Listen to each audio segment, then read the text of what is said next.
Welcome back to another video, guys. Have you ever heard of this saying called most people overestimate what they can do in 1 year, but they underestimate how much they can achieve or what they can do in 10 years or 20 years. Basically, this is kind of a related topic in terms of like a compounding effect, long term versus short term, and I really believe in building some like long term effect, like really taking advantage of compound effect. So people think like, oh, I can do this and do that next month, maybe 6 months, but they don't really think too much about what they can achieve after 1 year, 2 years, 3 years. Probably they're maybe good at thinking about something in the short term, maybe a few months, maybe half a year, or maybe 2 years. But it gets much harder to plan out in a longer term because it takes I would say long-term thinking, systematic thinking.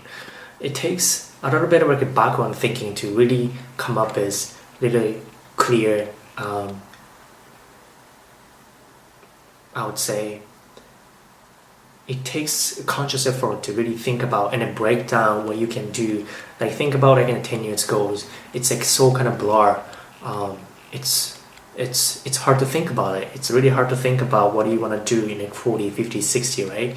It's really hard to imagine what you might be doing after you retire, like 65. I have no idea right now. And it's really kind of, sometimes I think about it, I don't know what to do like after retirement, and then what I'm going to do with money, and how much money I need after retirement, or I sometimes get like, worried about, if I can find some joy in my life after retirement, or even when I hit 45 or 40 years old, right? So it's really hard to think about future because it's such a blur, not so clear to us. And when it comes to like long-term thinking, like it could be like personal finance goals, or even your career, or even like your family, study, what to study in university, to think about your future career. It really takes a kind of like thinking backwards, connecting dots, and then drawing a line between dots, among dots. So the reason why I guess people really have hard time thinking about long-term thinking is because they lack that backward thinking. So if you're trying to, like I try to think about like next 2-3 years or 5 years, 10 years, my life plan and goal and life mission and purposes, then what I do is to have like break it down in smaller parts. So let's say I'm trying to have next 2 years plan, right? I'm thinking about next 2 years.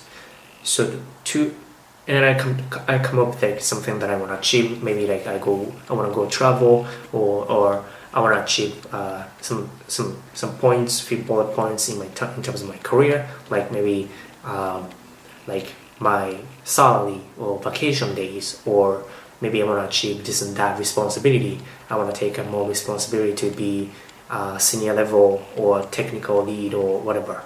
It doesn't really matter what it is, but let's come up with some certain, more specific goals. And then what I do is break it down in smaller parts. So after coming up with like 2 years, kind of a vague missions and purposes and goals, then I'm going to come up with a 1 year goal.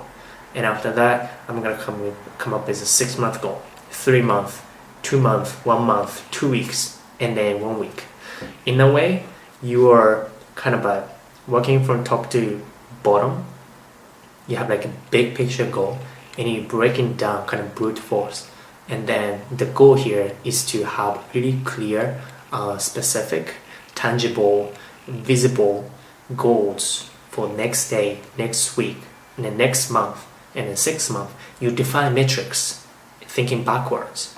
So let's say that you are a salesman and a businessman, and you want to make $100, let's say $100,000 in next 1 year. To achieve $100 in next 1 year, how much money do you need to be hitting 6 months from now, right? So let's just do a simple math. To hit $100,000 in 1 year, you want to hit like half of it, like $50,000 in 6 months into it. So to hit $50,000 in 6 months, how much do you need to hit by 3 months? So half of 50,000 is like 25,000, right? So to hit $25,000 in the next 3 months, what do we need to do in 1 month, right? So like divide by 3 and get like $8,000 per month. So to hit $8,000 sales in 1 month, how much would that be in 2 weeks? 4,000. How much in a week? 2,000. So really $100,000 sales goals in next 1 year boils down to $1,000 a week, which is $200 a day. See how I break it down, the big huge number, into really clear, specific, tangible number on a daily, like on a much smaller goal, like much smaller, shorter term goals. So it's really about really translating huge, big, abstracted or undefined goals or some metrics into more clear, composable goals in the short term. By doing that, you can see what you need to do every single day, every single week, or every month to hit the bigger goal. And same thing, like if you think about, I want to save up $1 million, maybe $2 million, maybe $100,000. After like $10,000, numbers become a little like blur and vague, and it's hard. That's why I think people have a hard time like saving money, because $10,000, $100,000, $600,000, $1 million, it's like a little bit too unrealistic to think about, because it's such a huge number, and then they underestimate how much they can save in the long term. But if you break it down and you're thinking backwards, to save $1 million by retirement, you have like 40 years or 30 years from now. So 1 million divided by 30, easy math, right? And then you do that, divide by half, divided by half, divided by half, you come up with like annual specific goal. And then on top of that, you're gonna add compound effect, like you're gonna add some interest rate, or maybe some investment return, right? So that's gonna kind of snowball your, let's say in terms of a personal finance, that thing that we're talking about, it's gonna compound your saving, like your nested egg. So it's gonna speed up your money as a snowball. Same thing in terms of fitness. You wanna lose 10 kilos next 1 year. It's unrealistic to set a goal like losing 10 kilos in next month. So it's a little bit different. Setting a right goal is a whole another topic. But let's say realistically you wanna say you wanna lose 10 kilos in next 1 month, next 1 year. So roughly, let's say 12 kilos next 1 year. So that equates to losing 1 kilo per month. That equates to 500 grams every week, every 2 weeks. So that means 250 grams per month, per week. So what do you need to do? What do you need to do to lose 250 grams per week, right? Let's say you divide 250 grams by 5, just 5 days. Let's simplify it. It's 50 grams a day. And you might not probably have any ideas about, this diet thing, or like how to lose body fat, blah, blah, blah. But let's say 1 gram of fat contains 8 calories, 8K calories. So you can do some simple math calculation, but basically to lose 250 grams, you divide 250 grams by 8, and that you get how many grams of fat you need to lose. Sorry. Yes, how many grams, because you're dividing by fat calorie per gram. So 250 grams divided by 8, roughly 30 grams, right? 30 grams of fat you need to lose every single week. Just 30 grams. So it's really not that much. And so to lose 30 grams every single day, how much calorie you need to cut down from your daily diet? It's pretty easy. It's pretty easy. So by doing that, you're gonna get much clearer, more visual, specific target and the metrics to hit In that way, you can achieve such a big number, like stuff like you losing 10 kilos. So such a transformation if you lose 10 kilos. Or let's say if you save like, $10,000 a year, that's just $1,000 a month. Maybe you can save, like, think about, like, if you're drinking a Starbucks coffee, right? You buy Starbucks coffee, let's say, every single day. Let's say Starbucks coffee is like $2. Multiply by 30 days, you spend roughly 30 times 2, so $60 a month just for Starbucks.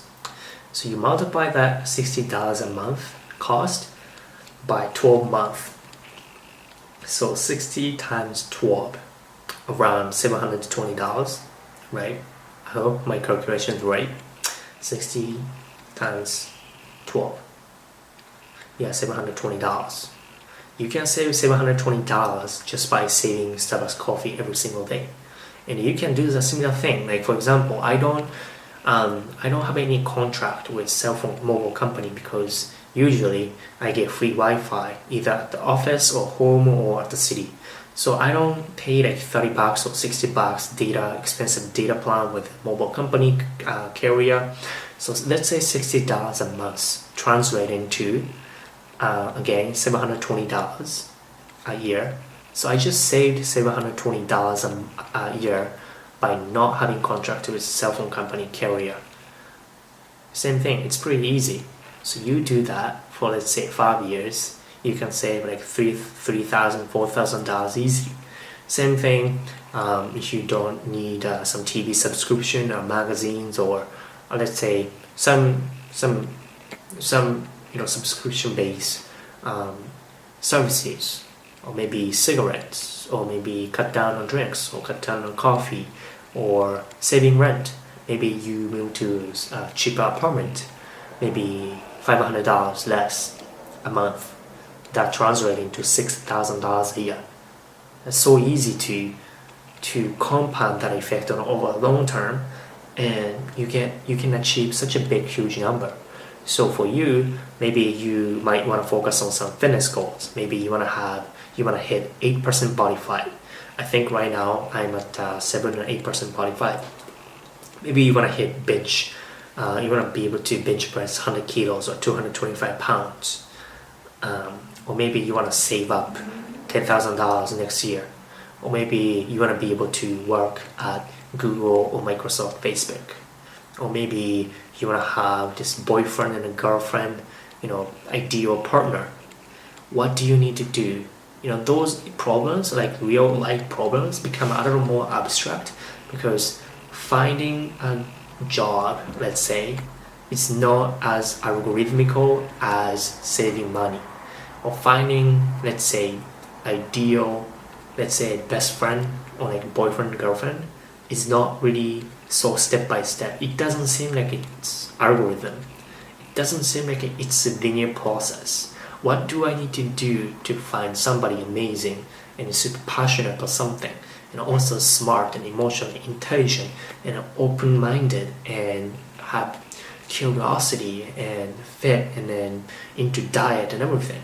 For example, I'm just throwing some ideas, right? What do you need to do to be able to make $100,000 a year, 6-figure salary? What do you need to do? Right? You do some research, right? You need to think about your own values. What values you need to prioritize, and values you need to throw away. Maybe to get 6-figure salary job, maybe playing video games is not gonna be so aligned with that goal. Or maybe playing video games every single day might not be aligned with that goal, achieving that goal, for example. Or maybe spending every Tuesday watching a movie with your girlfriend might not be so aligned with finding that kind of six-figure job. Or maybe spending too much time in the gym or partying on weekends with a friend is not so aligned with achieving that 6-figure job goal. Or maybe to find a boyfriend and girlfriend, right? Maybe eating out every single day and not really taking care of your body and a diet is not so productive as to, finding an ideal partner because you're not taking care of your body and yourself and your mind. maybe you are wasting so much time on social media, let's say Facebook, Instagram, Snapchat, basically passively absorbing all the information. You're letting your mind corrupt and degrade because you're not really taking care of your brain by reading books or downloading one of the pure and the best knowledge from the best people in the world. Instead, that you are basically letting your brain being exposed to just random social media people just complaining or just talking and talking, not really doing anything. That might not be an ideal path for you to find one of the ideal partner in your life because you are basically degrading your brain. Maybe that's not giving you some positive impact in your life, right? Maybe you're hanging out with some of the old friends, and just because you know them, you just hang out with them, but they're always complaining, they're always negative, they're not supporting your dreams, they're not supporting you become more successful or become the best version of yourself. Maybe they drag you down, pull you down if you want to study hard or if you want to improve your own skills instead of joining them for drinking or partying nightclub, right? Some people are not going to be supportive of your dream and goals, right? Would that be productive or aligned with your goals? Whatever goals that you have. So if you think about that and then think about your long-term goals and then have it, and then think about what do you need to do today, tomorrow, next week, 2 weeks, next month, 3 months, 6 months. You have that little short-term check-in point so that you can have incremental success, incremental progress, make it progressive, as opposed to just have random big huge number and just 1 year you just hope you're gonna be transformed into some super awesome superhuman after 1 year without checkpoints in the middle way. So that's how I think about achieving some big goals in the long term. And that's why people, if you don't do that, then you're gonna probably underestimate what you can do in longer term because you're gonna end up wasting so much time not really focused on specific goals, specific trackable, visible progress and success. So with that said, I use this kind of technique or strategy, like kind of mental framework to work on fitness. Like I achieve like a body fat, achieve like competing for fitness show or bench pressing 100 kilos or 105 kilos at the body weight of 53 or 56 kilos, right? It's almost twice as much. Or getting a job with certain kind of attributes like vacation days or freedom, autonomy, maybe remote, or maybe working on specific technical stuff, maybe have a work from home options or whatever that is, getting a job or having this kind of lifestyle, a gym nearby my apartment or living in an apartment right near office or traveling to certain countries, whatever the goals you set. You can achieve those if you can think in long term, and it's been one of the greatest things that you can attain to transform your life in every single areas in your life. So, with that said, I kind of talked about what it means to be overestimating how much you can do in the short term, but not really estimating well about long-term goal because they underestimate. They kind of lose track or lose a sense of reality with longer-term goals because it's too far away and they don't set the specific goals in the short-term checkpoints.